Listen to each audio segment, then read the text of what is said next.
You should want your horse to love your trainer. You should want your horse to look to your trainer for guidance. You should want your horse to be happy to see your trainer, while your trainer is teaching you how to be the same leader that your horse sees your trainer to be. The reason you have a trainer is because you're looking to create that relationship with your horse between the two of you, and not needing a trainer to help you with your communications and your ability to guide and help your horse. So with that said, one of the first things that I try to remember to tell people is, your horse is going to like me. Your horse is going to look for me to help them when they're confused. Your horse is going to follow me when I walk away. Your horse is going to at least follow me with their head and eyes when I move. I want horses that I work with to be that connected to me that it doesn't take them a long time to respond to any questions that I might ask them.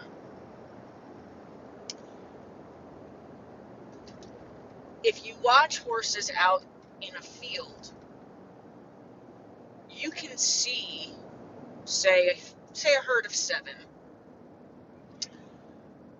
One is a clear leader in that herd, like you can pick him out. Now watch as that one horse mills about within the day. Watch how carefully all the other horses pay attention to where your horse is, where that horse is. It can be as simple as keeping one ear always telescoping towards them to make sure that they know what they're doing. It could be every time that horse moves more than like an accepted step forward while grazing, they'll pick their head up and just make sure that there was no information that they were supposed to be paying attention to. And that's done because of the established leadership.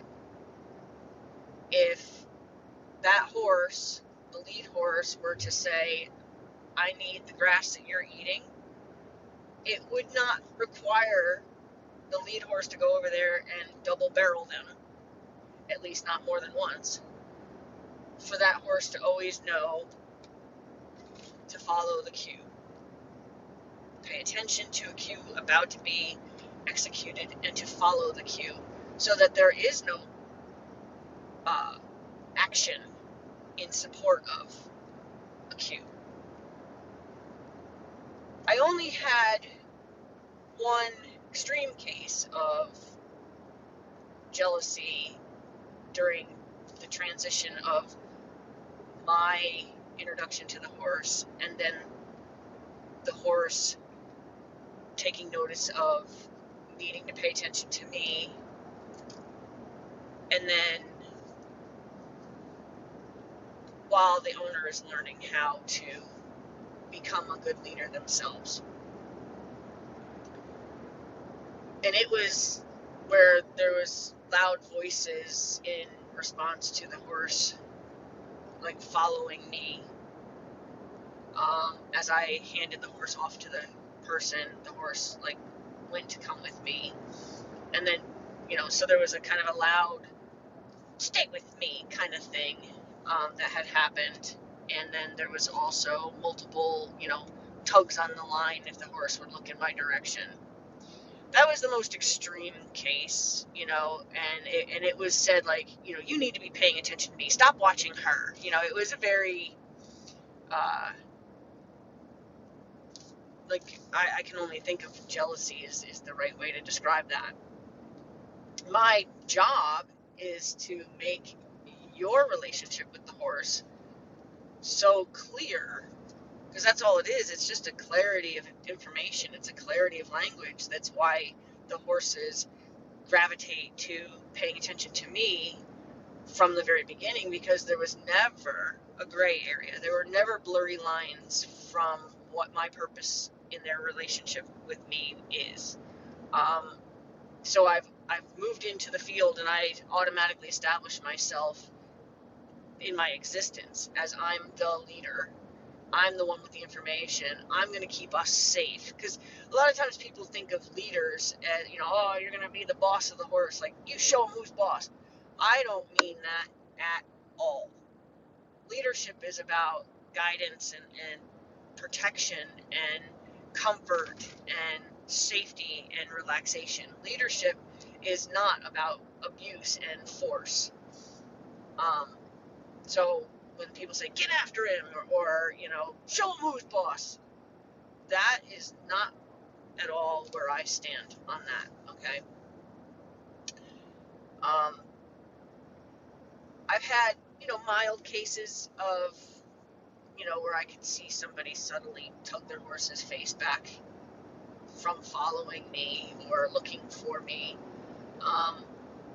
And the only thing I can ever say is, I get it, you know, I get it. It's, like that game of my brother and I did with my dog, where we set the dog in the middle of the room and each of us went to the other sides of the room and we called the dog to see who the dog loved more, kind of thing. I get it. It feels like that.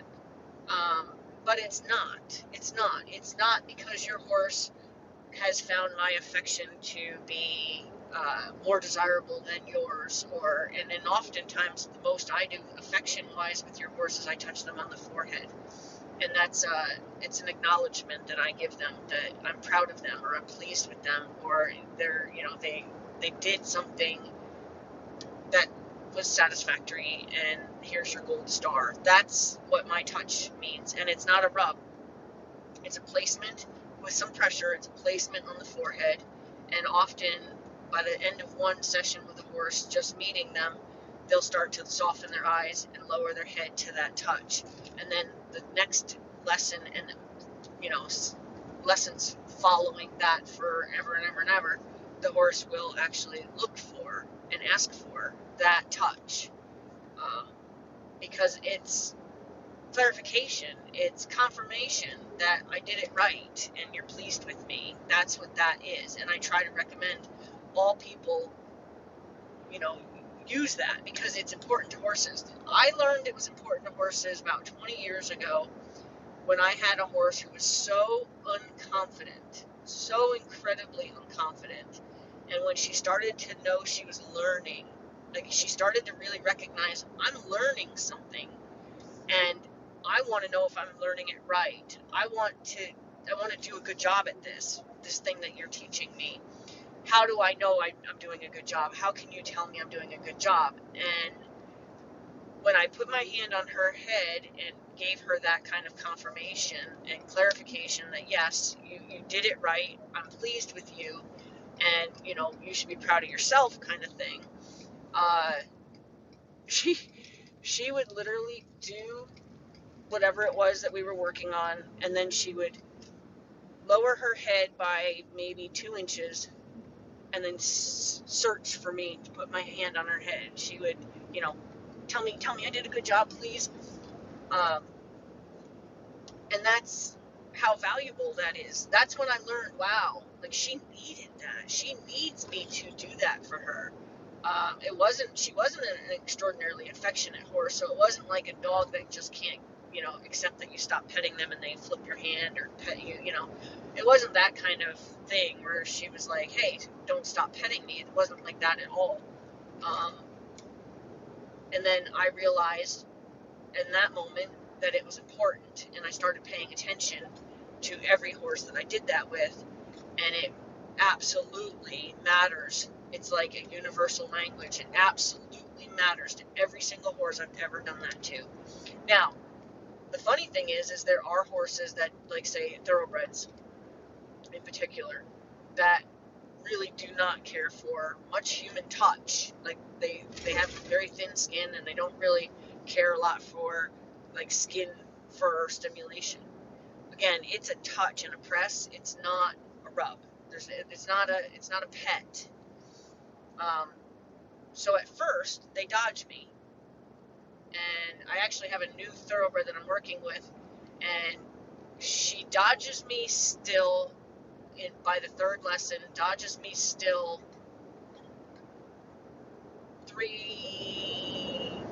4 out of 10 times that I go to touch her. But she's starting to recognize that touch isn't meant to stimulate her. That touch isn't meant to make her uncomfortable. But like I go to touch her, like I said, about 4 out of 10 times now. It'll change completely, but she'll turn. But she won't. Like originally, she turned like don't touch me. Now she'll turn to where if I wanted to, I could still touch her face with my pinky. You know what I mean? Like I could still, with my hand out, I could still get her with my pinky. She doesn't turn her whole head away anymore, because she's starting to connect that this is not, like, you're not there to make me uncomfortable. You're not, a lot of times we tend to decide a horse likes something that we do. I've found that many horses do not like their forelock tousled. They don't like that. I had one horse that I promised him I would never do that to him again. So yeah, I provide them with the clarity of information and the confirmation that their efforts were correct and appreciated. So when that's the only relationship that I have with them, they will seek me, in the room, or they will have a connection enough with me that every movement I make, they want to know, is that important to me? Because the energy that I give horses is, what I'm asking you is important to me. Therefore, it needs to be important to you. And if I can teach a student anything, that's what I want to teach them, is you need to tell your horse that what you're asking of them is important to you. You need to prove to your horse somehow in your energy, somehow in your intention, that what you're asking them to do is important to you, so that they can make it important to them. Those couple of things changed in a relationship between an owner and their horse changes everything. And then I just become the second man on the totem pole. Or maybe I am still the first man on the totem pole as far as, rank, when I'm around. But I help the owner become the second man, at least. So that way, in their relationship, when I'm absent, they're the next leader in line. And that's only from experience, you know what I mean? Like, I'm not saying that you can't suddenly become that horse's ultimate leader and I'm just chopped liver at the end. And I'm hoping so, you know what I mean? But because of, my experience and my clarity of my own energy and knowing how to send the intentions that I'm looking to send, and I've taught